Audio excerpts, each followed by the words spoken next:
So the fourth thing that we're going to learn is the fireman's spin. This will follow on from the pole walk.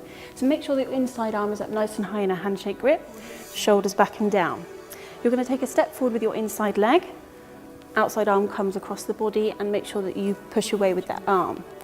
You're going to then bring your outside leg around and hook the pole behind your heel. You're going to lean into the forward knee to spin, lift the back leg up to stand. I'll show you that again.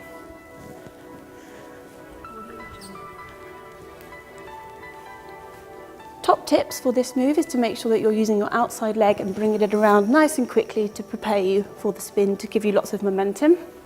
And also remember to try this on both sides.